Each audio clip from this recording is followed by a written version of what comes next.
Hi everyone and welcome back to my channel. Please remember to click subscribe below if you like what you see. Today on my channel I have with me Faye, who's also a motoring journalist, and we're going to chat about buying your first car. Hi. So tell me, Jacob, what should people look out for when they are buying their first car? Obviously the main thing that you have to think about is your budget. Okay. So depending on your budget, then my best advice would be go to a reputable car dealership. So brand new or second hand? Usually first cars are not, most of the times they're not brand new. So second hand is always a good way to go. Okay. The best thing I would say, go to a reputable dealership. Yeah. Check out the car. Maybe you know somebody who knows a little more about cars. Take them along with you. And one of the most important things I always do when I look at buying a car from a second-hand dealer is taking a picture of the license disc. And then what you do is on the license disc you can see the VIN number and the chassis number of the car. And you can always call for instance, if it's a VW or a Toyota, whatever the car is, you can always call Toyota South Africa or VW South Africa, give them the chassis number and the VIN number, and they can give you the history and the breakdown of the car. Because at the end of the day, I know I said you must go to a reputable car dealership, but sometimes people take you for a ride, especially if you don't have the right aids and right advice when you're looking for that kind of car. So at least if you have a breakdown of the service history, has the car ever been involved in an accident, then you can make a more calculated decision if you're buying the car. Okay, so explain the difference to me between a warranty and a motor plan. So motor plan essentially gets to fix the basics of a car, like oil filter, brakes, etc. Yeah. And then warranty is anything big that would break on the car. Most of the times when you buy a new car, they'll cover you for a 3 to 5 year service plan and warranty. So the big things, when I say big things, I mean like engine breakdown, where you have to open the gearbox or open the engine, etc. Okay, so sometimes they're not aligned, right? Yeah, sometimes they're not aligned. Sometimes you get a longer warranty and a shorter service plan. And you can buy an additional or an extension at the dealer that you buy your car from. Yes, you can always buy at the dealers, but there's other companies, external companies, that also offer warranties and service plans. So sometimes it's a little cheaper to go to the external companies to cover you in that way. You pay a monthly premium, $500 per month, but at least you know if something major breaks on your car, you won't have to pay the full amount out of your own pocket. So there's usually also co-payment in these warranty plans. It's not fully covered for... Yeah, that's exactly how it works. It's co-paid. Okay, cool. So I'll speak a little bit about the financing side. Obviously, most vehicles are financed over 60 months, which is a 5-year term. It's great to have a deposit because it obviously reduces your installment. And I would also warn people against residuals. Yeah, residuals never a good thing. So they're usually balloon payments.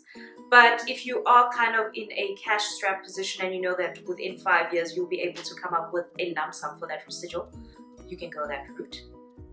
It's quite a simple calculation to do, actually. If you just Google it, I'm sure you can find how to calculate your installments based on your residuals and the prime rates and that sort of thing. Yeah, what else? What to look out for if you do buy a second-hand car? Like I said, accident damage, that's very important, especially if the car's had a front smash, etc.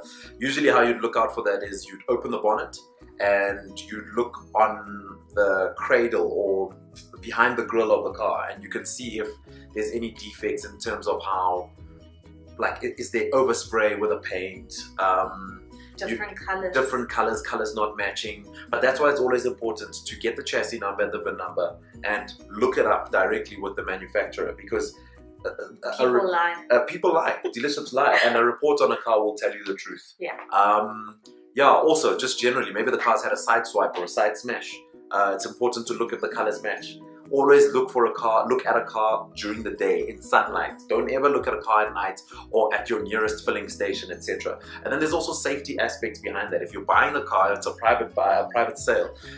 You got to do it at a police station. You got to take people who you trust. You got to meet in a public area, a place where it's people will see if somebody's trying to pull a fast one on you. And trust me, people pull fast ones every time. Whether they're selling you a defected car or they're trying to buy a car from you, sometimes they're trying to always pull a fast one. You always need to imagine and think of the person who you're dealing with as somebody who is trying to take you for a ride, literally. So basically, trust no one when you're buying a second Yes, car. yes. There was something else I wanted to chat about. Aren't you going to ask me about what I'm driving? We'll get there. I only did this so I could show you guys what I'm driving. Okay, awesome. We'll get there just now. But, so value for your money. Say you're a trainee clerk like I was a few years back and you only have 150k. You want a reliable, steady car with a motor plan and warranty. What is a good option to go for? Oh, 150k. Yes, Yeah. that's big money. My first car costed 30,000 rand. But that was years ago. Hey, Not to give away your age. hey, still.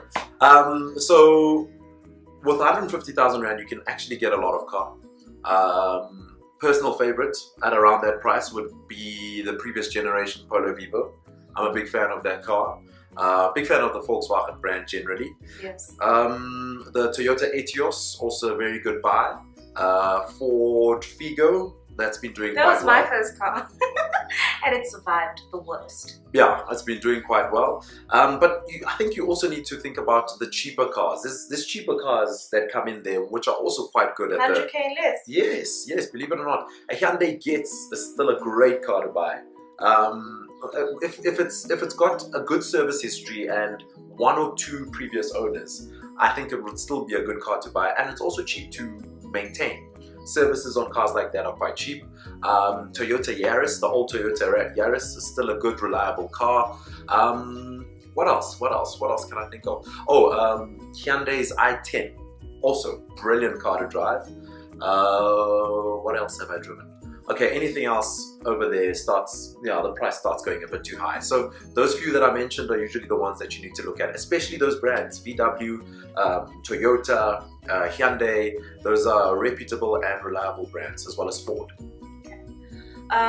Also, is there a specific mileage limit that you wouldn't look at buying a second-hand car at? Okay, that's a very important question you ask, but that's why initially when I started this, I spoke about service history. Sometimes high mileage is not a problem if the car has a service history that is like a good service history, where it's got stamps and it's been serviced by a certain person or a certain dealership. In that way you can track on how the car got to where it is. For me personally, when I'm buying a second-hand car, if it's over 180,000 Ks, I'm a bit wary of going into a deal with a car like that, because cars that get to around 300,000 Ks, you usually have to recondition the engine. It's not that it's a bad thing. It just sounds so expensive already. But if it's your first car, you want to find mileage that's low as possible. And again, I go back to my first point. It's important to get the VIN number and check it out at a dealership before you buy it. Call the manufacturer, give them the VIN number, and they'll tell you that the mileage that you're seeing on the car versus when the car was sold matches, because some dealerships wind down the clock on the car. Some dealerships will tell you, some dealerships will tell you that the car has no service history, and that already makes you wonder. If the car hasn't got any service records, it makes you wonder why. Sometimes they take the service book and they throw it away. Red flags. But I also know that some cars, like my last 1 series, doesn't actually have a service book. They do everything on the key. It's like automated. It's logged on the actual car's key. Yeah, and the car key is linked to the VIN number. So again, as long as you have the VIN number, you can find out anything you want to know about the car. Okay. All right, let's go check out what you're driving. Yes! Finally! Let's go!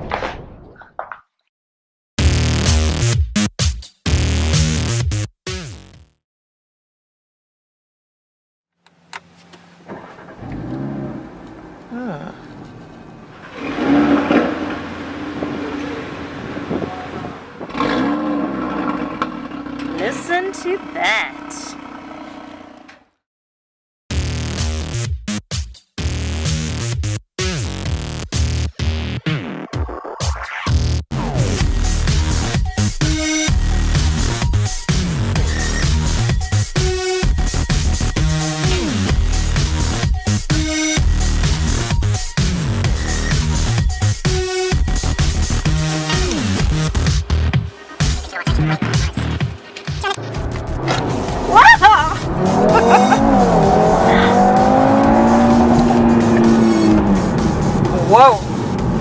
Okay, so tell me about this car. That was pretty fast. At the roundabout, take the third exit. Google, shut up, man. So, what we just did now was a launch control. 0 to 100 in 3.7 seconds. Wow. That's very quick. Supercars from back in the day take off at that kind of speed. Kilowatts, 295 kilowatts at the wheels. Obviously, it's a quattro, and that's why that takeoff is so fast. All four wheels are gripping on the road when it does the takeoff. Okay, so it's a four-wheel drive. Yeah, so Audis call their four-wheel drive system quattros. Okay. I'm listening. Oh, and then VW would call their four-wheel drive system 4Motion. BMW calls it X-Drive. So, yeah, a lot of the manufacturers do that on their cars. Okay. Audi supercars or RS cars from Audis are all quattros for a reason. Okay. Very bumpy ride though, I must say. I can feel every single bump. It is a sports car at the end of the day, so you know what you're getting yourself into. Okay. What else do you want to know? You want to know the price? Price, what kind of engine, how many cylinders? It's a 2.5 liter engine, 5-cylinder. Actually the same engine similar to the RS3. So if you think this car's too small, the RS3 would be the better option to go for. Yeah, look, the compartments are quite... Yeah, definitely not for a family. Yeah. It's definitely for a bachelor kind of person. Okay. The going price for a car like this is about 960,000 Rand. That's just under R1 million. Is that without specs? Like, I mean, all these extra things? As you see it spec like this, 965,000 Rand to be exact. Okay. Yeah. Jacob, what's your dream car? Dream car works on dream budget. So first ask me what's my budget. Okay, say you had the money wasn't an issue. What car would you go for and why? Okay, let's work around the price range of this car. Okay. So at just under $1 million, basically. Just under R1 million. I'll buy myself a 2012 Audi R8. Simply because I've always wanted a V10 engine, and I give myself the V10 in manual. And yeah, that would be the car that I'd buy any day with 965,000 Rand. Okay, great. Thank you so much for doing this with me. You're welcome. And guys, please excuse the Google Maps. It was on because we're going somewhere we don't know. Laters!